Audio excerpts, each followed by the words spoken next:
as an endless drill of police and photographers and newspapermen in and out of Gatsby's front door. A rope stretched across the main gate, and a policeman by it kept out the curious, but little boys soon discovered that they could enter through my yard, and there were always a few of them clustered, open-mouthed at the pool.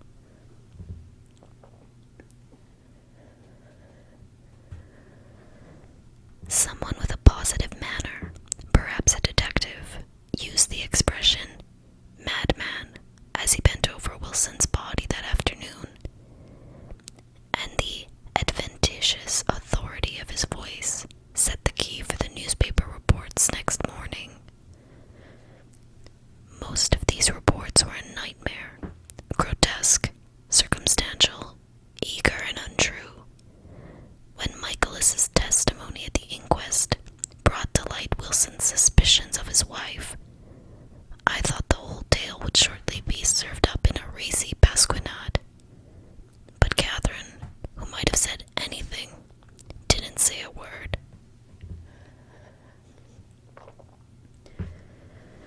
She showed a surprising amount of character about it, too.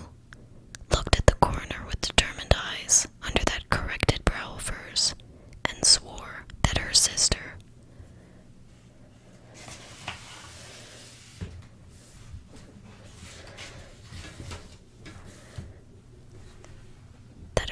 had never seen Gatsby, that her sister was completely happy with her husband, and that her sister had been into no mischief whatever.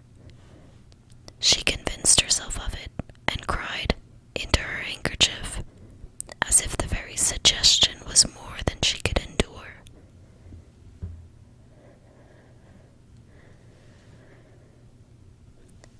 So Wilson was reduced to a man, deranged by grief, in order that the case might remain in its simplest form, and it rested there.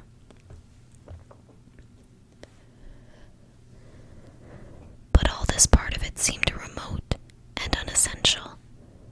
I found myself on Gatsby's side and alone. From the moment I telephoned news of the catastrophe to West Egg, every surmise about him and every practical question was referred to me. At first I was surprised and confused. Then, as he lay in his house and didn't move, or breathe or speak, hour upon hour, it grew upon me that I was responsible because no one else was interested. Interested, I mean, with that intense, personal interest to which everyone has some vague right at the end.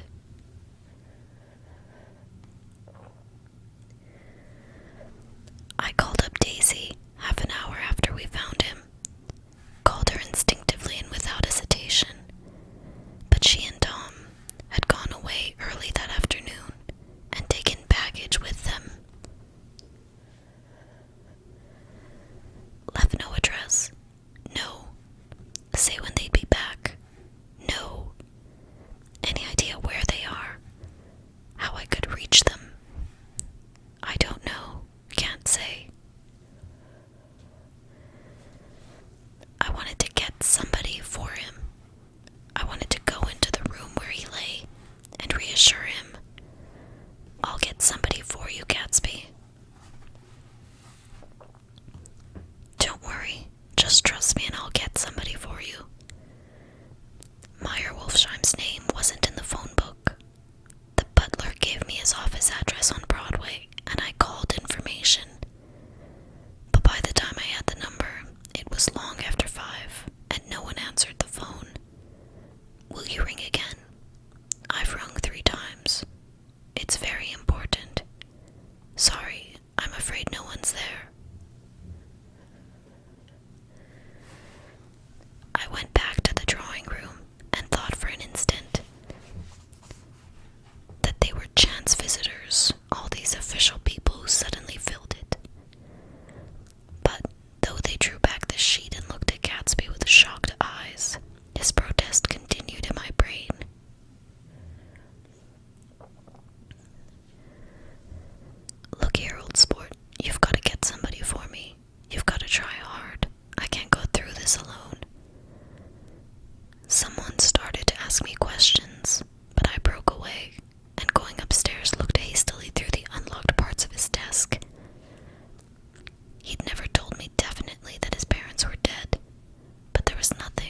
stenographers and newspapermen. When the butler brought back Wolfsheim's answer, I began to have a feeling of defiance, of scornful solidarity between Gatsby and me against them all. Dear Mr. Carroway, this has been one of the most terrible shocks of my life to me. I hardly can believe it, that it is true at all. Such a mad act as that man did should make us all think.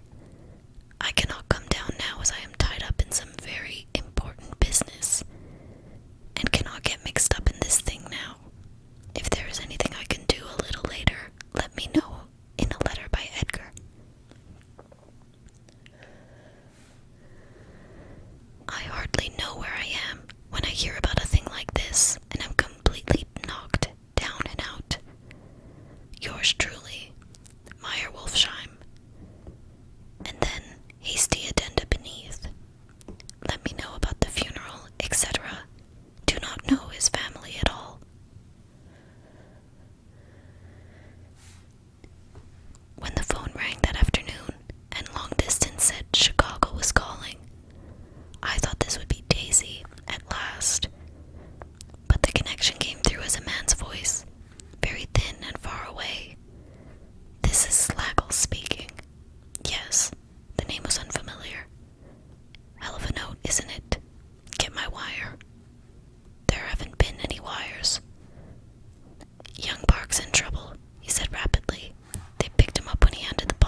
wanted to be in the papers and draw a sightseeing crowd, so I'd been calling up a few people myself. They were hard to find.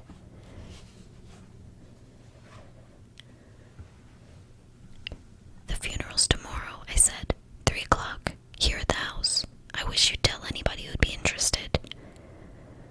"Oh, I will," he broke out hastily. "Of course, I'm not likely to see anybody, but if I do..." His tone made me suspicious. "Of course you'll be there yourself."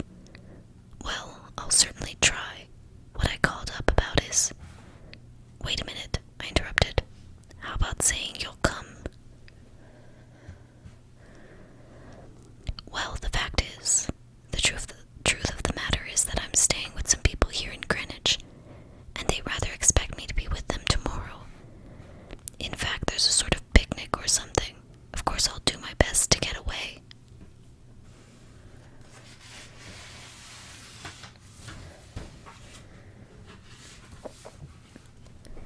I ejaculated an unrestrained, "Huh," and he must have heard me, for he went on nervously. "What I called up about was a pair of shoes I left there. I wonder if it'd be too much trouble to have the butler send them on. You see, they're tennis shoes, and I'm sort of helpless without them. My address is care of B.F. I didn't hear the rest of the name because I hung up the receiver. After that, I felt a certain shame for Gatsby. One gentleman to whom I telephoned implied that he had got what he deserved. However, that was my fault, for he was one of those who used to sneer most bitterly at Gatsby on the courage of Gatsby's liquor, and I should have known better than to call him.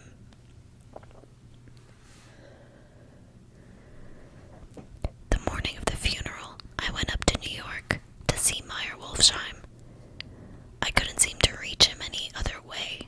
The door that I pushed open, on the advice of an elevator boy, was marked "The Swastika Holding Company," and at first there didn't seem to be anyone inside. But when I'd shouted "hello" several times in vain, an argument broke out behind a partition, and presently a lovely Jewess appeared at an interior door and scrutinized me with black, hostile eyes.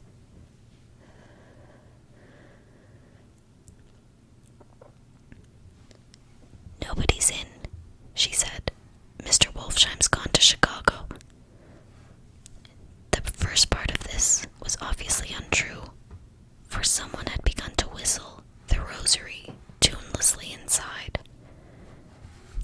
"Please say that Mr. Carroway wants to see him." "I can't get him back from Chicago, can I?"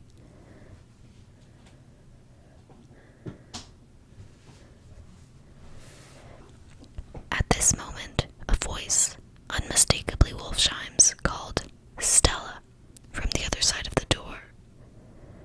"Leave your name on the desk," she said quickly. "I'll give it to him when he gets back. But I know he's there."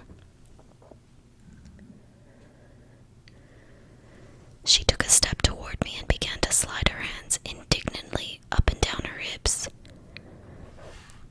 "You young men think you can force your way in here any time," she scolded. "We're getting sick and tired of it. When I say he's in Chicago, he's in Chicago." I mentioned Gatsby. "Oh," she looked at me over again.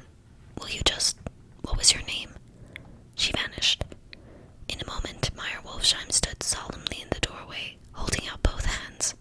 He drew me into his office, remarking in a reverent voice that it was a sad time for all of us, and offered me a cigar.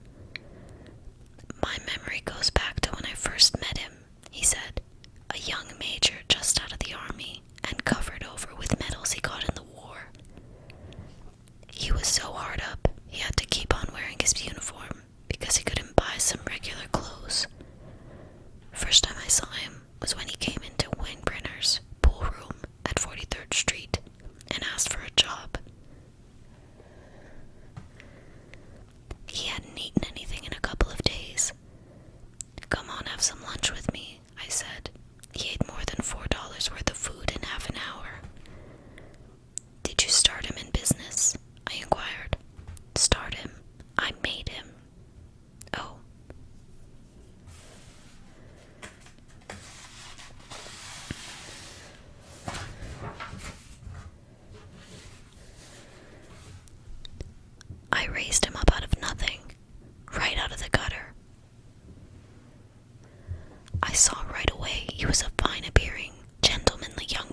It was different. If a friend of mine died, no matter how, I stuck with them to the end. You may think that's sentimental, but I mean it, to the bitter end.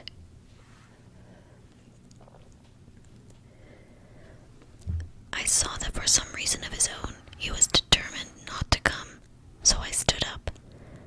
"Are you a college man?" he inquired suddenly. For a moment, I thought he was going to suggest a connection, but he only nodded and shook my hand. "Let us learn to show our friendship for a man when he is alive, and not after he is dead," he suggested. "After that, my own rule is to let everything alone."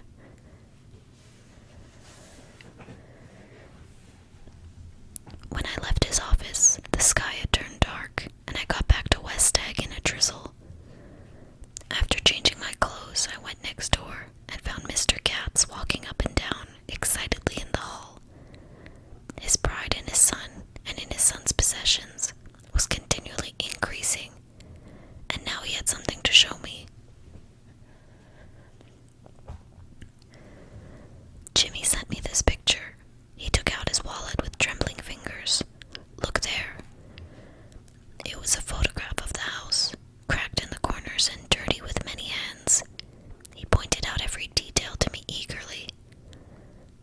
"Look there," and then sought admiration from my eyes.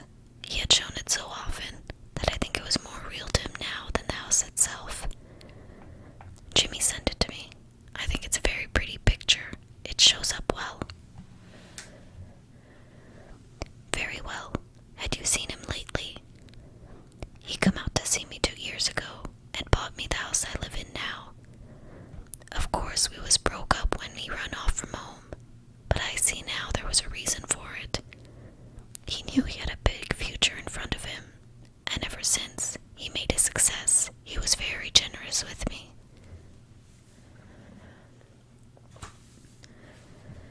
He seemed reluctant to put away the picture, held it for another minute, lingeringly, before my eyes. Then he returned the wallet and pulled from his pocket a ragged old copy of a book called Hopalong Cassidy. "Look here. This is a book he had when he was a boy. It just shows you."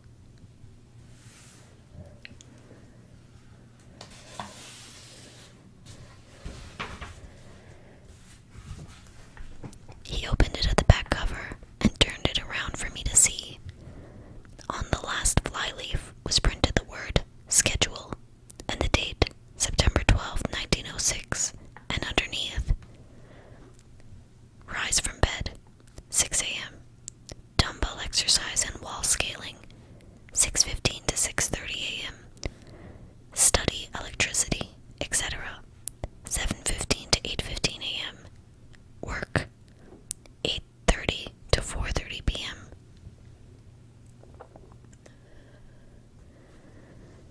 Baseball and sports, 4:30 to 5 p.m. Practice elocution, boys, and how to attain it, 5 to 6 p.m. Study needed inventions, 7 to 9 p.m.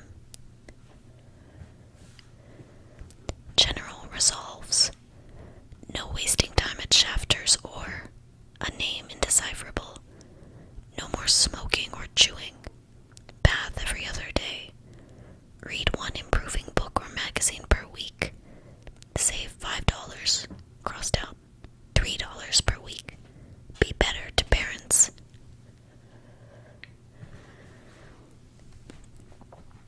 "I came across this book by accident," said the old man. "It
and he spoke of the rain in a worried, uncertain way.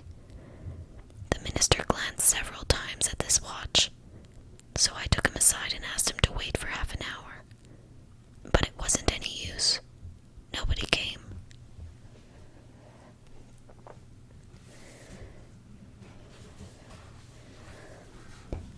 About 5 o'clock, our procession of 3 cars reached the cemetery and stopped in a thick drizzle beside the gate. First, a motor hearse, horribly black and wet, and then Mr. Gatz and the minister and me in the limousine, and a little later, 4 or 5 servants and the postman from West Egg in Gatsby's station wagon, all wet to the skin.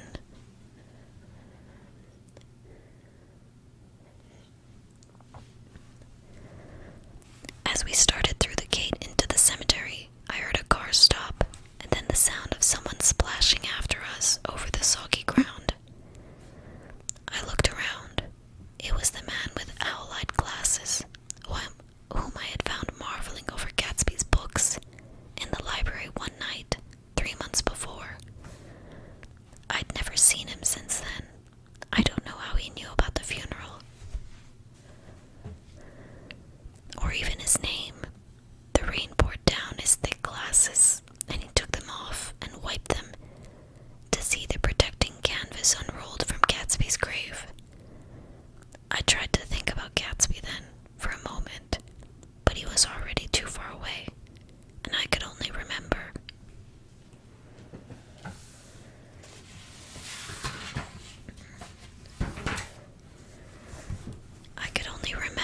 Without resentment, that Daisy hadn't sent a message or a flower. Dimly, I heard someone murmur, "Blessed are the dead that the rain falls on." And then the owl-eyed man said, "Amen to that," in a brave voice. We straggled down quickly through the rain to the other cars. Owl-Eyes spoke to me by the gate. I couldn't get to the house, he remarked. Neither could anybody else. "Go on," he started. "Why, my God, they used to go there by the hundreds." He took off his glasses and wiped them again, outside and in. "The poor son of a bitch," he said. One of my most vivid memories is of coming back from prep school and later from college at Christmas time. Those who went farther than Chicago would gather in the old dim Union Station at 6 o'clock of a December evening, with a few Chicago friends already caught up into their own holiday gaieties, to bid them a hasty goodbye. I remember the fur coats of the girls returning from Miss This or That's, and the chatter of frozen breath, and the hands waving overhead as we caught sight of old acquaintances, and the matchings of invitations. "Are you going to the Ordways?" The Ursies, the Schultzes, and the long green tickets clasped in our gloved hands. And last, the murky yellow cars of the Chicago, Milwaukee, and St. Paul Railroad, looking cheerful as Christmas itself on the tracks beside the gate. When we pulled out into the winter night, and the real snow, our snow, began to stretch out beside us and twinkle against the windows, and the dim lights of small Wisconsin stations moved by, a sharp, wild breeze came suddenly into the air. We drew in deep breaths of it as we walked back from dinner through the cold vestibules, unutterably aware of our identity within this country, for one strange hour, before we melted indistinguishably into it again.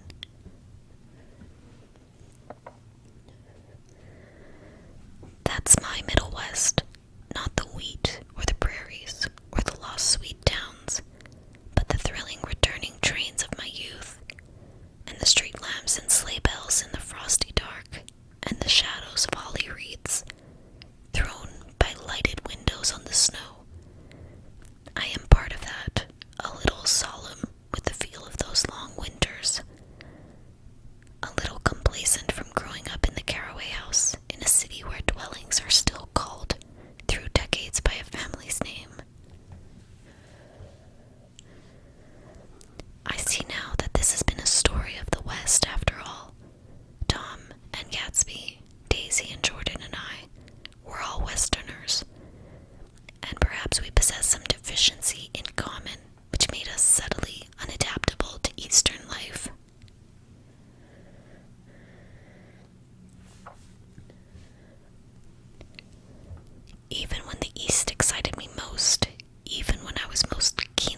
houses, at once conventional and grotesque, crouching under a sullen, overhanging sky and a lustreless moon. In the foreground, 4 solemn men in dress suits are walking.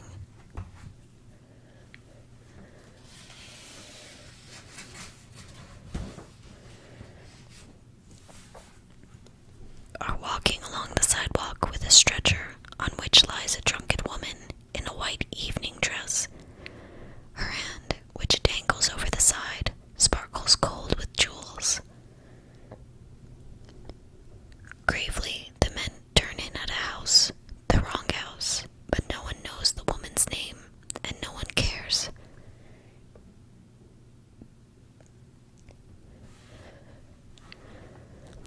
After Gatsby's death, the East was haunted for me,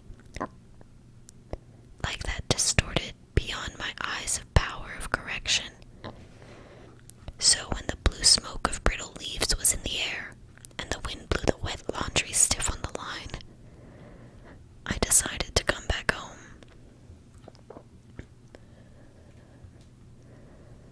There was one thing to be done before I left, an awkward, unpleasant thing that perhaps had better have been let alone, but I wanted to leave things in order and not just trust that obliging and indifferent sea to sweep my refuse away.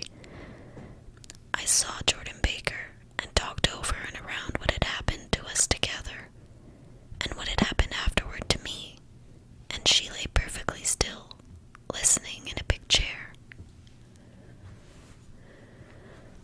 She was dressed to play golf, and I remember thinking that she looked like a good illustration. Her chin raised a little jauntily, her hair the color of an autumn leaf, her face the same brown tint as the fingerless gloves on her knee. When I had finished, she told me without comment that she was engaged to another man. I doubted that, though there were several she could have married at a nod of her head. But I pretended to be surprised. For just a minute I wondered if I wasn't making a mistake. Then I thought it all over again, and got up to say goodbye.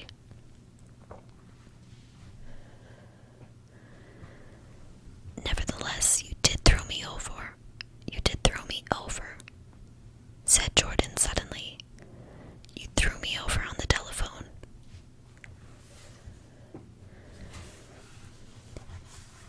I don't give a damn about you now, but it was a new experience for me, and I felt a little dizzy for a while. We shook hands. Oh, and do you remember, she added, a conversation we had once about driving a car? Why, not exactly. You said a bad driver was only safe until she met another bad driver. Well, I met another bad driver, didn't I? I mean, it was careless of me to make such a wrong guess. I thought you were rather an honest, straightforward person. I thought it was your secret pride.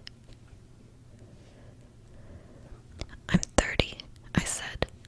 I'm 5 years too old to lie to myself and call it honor. She didn't answer. Angry and half in love with her, and tremendously sorry, I turned away. One afternoon late in October, I saw Tom Buchanan. He was walking ahead of me along Fifth Avenue in his alert, aggressive way, his hands out a little from his body, as if to fight off interference, his head moving sharply here and there, adapting itself to his restless eyes. Just as I slowed up to avoid overtaking him, he stopped and began frowning into the windows of a jewelry store. Suddenly he saw me and walked back, holding out his hand. What's the matter, Nick? Do you object to shaking hands with me? Yes, you know what I think of you. You're crazy, Nick, he said quickly. Crazy as hell. I don't know what's the matter with you.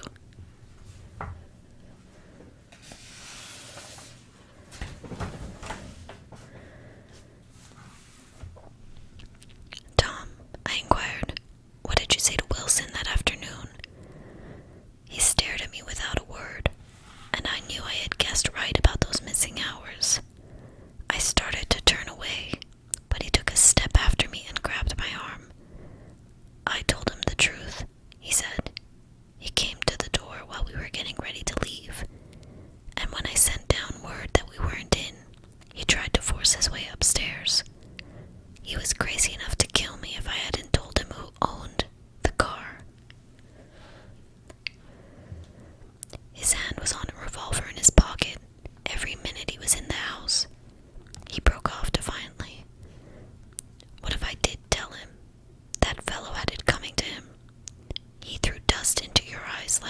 just like he did in Daisy's.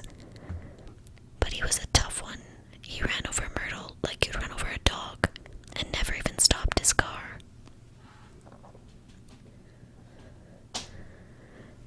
There was nothing I could say, except the one unutterable fact that it wasn't true. And if you think I didn't have my share of suffering, look here, when I went to give up that flat and saw that damn box of dog biscuits sitting there on the sideboard, I sat down and cried like a baby. By God, it was awful. I couldn't forgive him or like him, but I saw that what he had done was, to him, entirely justified. It was all very careless and confused. They were careless people, Tom and Daisy. They smashed up things and creatures, and then retreated back into their money, or their vast carelessness, or whatever it was that kept them together, and let other people clean up the mess they had made.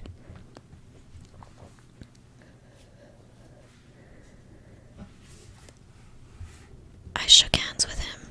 It seemed silly not to, for I felt suddenly as though I were talking to a child.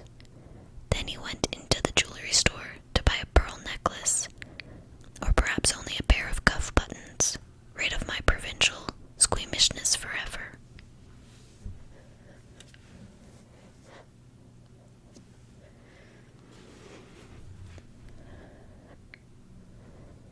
Gatsby's house was still empty when I left. The grass on his lawn had grown as long as mine. One of the taxi drivers in the village never took a fare past the entrance gate without stopping for a minute and pointing inside. Perhaps it was he who drove Daisy and Gatsby over to East Egg the night of the accident. Perhaps he had made a story about it all. I didn't want to hear it, and I avoided it when I got off the train.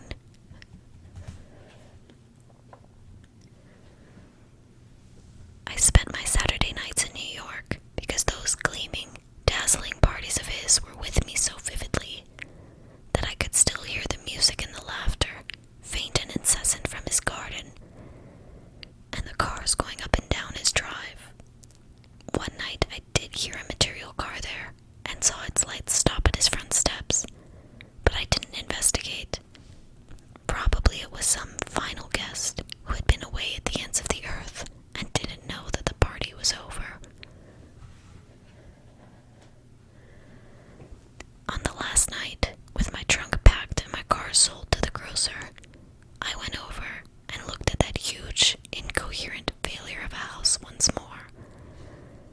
On the white steps, an obscene word, scrawled by some boy with a piece of brick, stood out clearly in the moonlight, and I erased it, drawing my shoe raspingly along the stone. Then I wandered down to the beach and sprawled out on the sand. Most of the big shore places were closed now.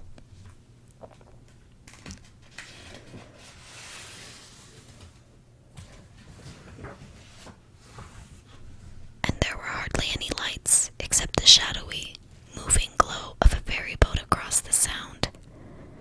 And as the moon rose higher, the inessential houses began to melt away, until gradually I became aware of the old island here that flowered once for Dutch sailors' eyes, a fresh green beast of the New World. Its vanished trees, the trees that had made way for Gatsby's house, had once pandered in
with that, we've come to the end of F. Scott Fitzgerald's classic Jazz Age novel, The Great Gatsby. Thank you to everyone who has supported this series and followed along as we have read this novel. We hope you'll follow us to future readings and to our other series which we are currently reading. One is The Hobbit by J.R.R. Tolkien. The other is a reading of the graphic novel Batman The Long Halloween. For now, we're signing off from inside the reading room. I hope to see you again soon,